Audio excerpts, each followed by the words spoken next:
Pathanamthitta Kadampanitta Mount Zion College സംഘർഷത്തിൽ പരാതിക്കാരിയായ വിദ്യാർത്ഥിനിക്കെതിരെ കേസെടുത്തതിൽ youth Congress പ്രവർത്തകർ ആറന്മുള പോലീസ് സ്റ്റേഷനിലേക്ക് മാർച്ച് നടത്തുകയാണ്. അവിടെ നിന്ന് ശ്രീജിത്ത് ശ്രീകുമാരനാണ് ചേരുന്നത്. ശ്രീജിത്ത്, പിന്നോട്ടില്ല, ബാരിക്കേഡുകളൊക്കെ തകർത്ത് മുന്നോട്ട് തന്നെ പോവുകയായിരുന്നു പ്രവർത്തകർ നമ്മൾ ഇടവേള എടുക്കുന്നതിന് മുമ്പ്. ഇപ്പോൾ അവിടെ നിന്നുള്ള വിവരം എന്താണ്? നേതാക്കന്മാരും അവിടെ എത്തിച്ചേർന്നിട്ടുണ്ടല്ലോ. രാഹുൽ മാങ്കൂട്ടത്തിലടക്കം അവിടെ ഉണ്ടെന്നാണ് മനസ്സിലാക്കുന്നത്. കഴിഞ്ഞ 4-5 ദിവസമായിട്ട് നേതാക്കന്മാർ ഇടപെട്ട് ഈ പറയുന്ന പ്രവർത്തനം ശാന്ത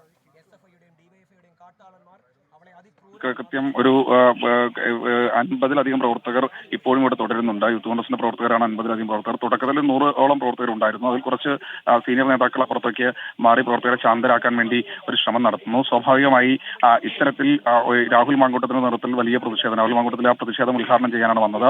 വനിതാ പ്രവർത്തകരാണ് അല്പസമയം മുൻപ് പുരുഷ പോലീസുകാരോടക്കം വലിയ തോതിൽ തട്ടിക്കയറുന്ന ഒരു സാഹചര്യം ഉണ്ടായത്.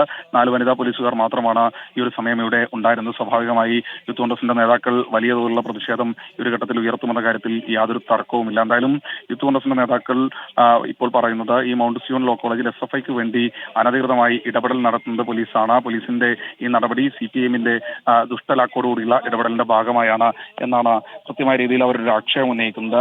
എന്നാലും യൂത്ത് കോൺഗ്രസിന്റെ സംസ്ഥാന അധ്യക്ഷൻ രാഹുൽ മാങ്കൂട്ടത്തിൽ അല്പസമയത്തിനകം ഇത് ഈ സമരം ഉദ്ഘാടനം ചെയ്ത് സംസാരിക്കും. ഈ കേസിൽ ഇങ്ങനെ ഒരു ആരോപണം വരുമ്പോൾ അന്വേഷണ ഉദ്യോഗസ്ഥനെ മാറ്റിയിട്ടുണ്ടല്ലോ. ആറന്മുള CIക്ക് പകരം ഇനി പത്തനംതിട്ട DYSP S നന്ദകുമാർ ആണല്ലോ കേസ് അന്വേഷിക്കുന്നത്.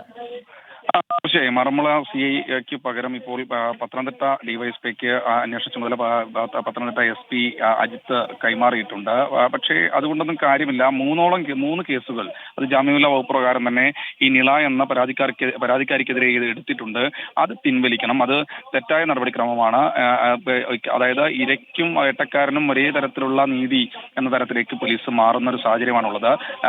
അടി കൊണ്ടത് അല്ലെങ്കിൽ SFIക്കാരുടെ DYFI നേതാവിന്റെ മർദ്ദനമേറ്റത് നിള എന്ന വിദ്യാർത്ഥിനിയാണ്. സ്വാഭാവികമായി തങ്ങളെ സംബന്ധിച്ചിടത്തോളം അത് വലിയ തോതിൽ ബുദ്ധിമുട്ടുണ്ടാക്കുന്ന അല്ലെങ്കിൽ ആ വിദ്യാർത്ഥിനിക്ക് ഏറ്റ മർദ്ദനത്തിൽ ഒരു വലിയ പ്രതിഷേധം ഞങ്ങൾക്കുണ്ട് എന്ന് യൂത്ത് കോൺഗ്രസ് പറയുന്നു. യൂത്ത് കോൺഗ്രസ് നേതാക്കളായ വിജയ് ചൂടൻ അടക്കമുള്ള ആളുകൾ അവിടെ ഈ പോലീസ് സ്റ്റേഷനകത്ത് വലിയ തോതിലുള്ള പ്രതിഷേധം സംഘടിപ്പിച്ചതിന്റെ ഭാഗമായി മാത്രമാണ് ഒരു കേസെടുക്കാൻ തയ്യാറായത് എന്നാണ് ഇപ്പോൾ ഈ ഒരു ഘട്ടത്തിൽ വിശദാംശങ്ങൾ നൽകുകയായിരുന്നു ശ്രീകുമാരൻ.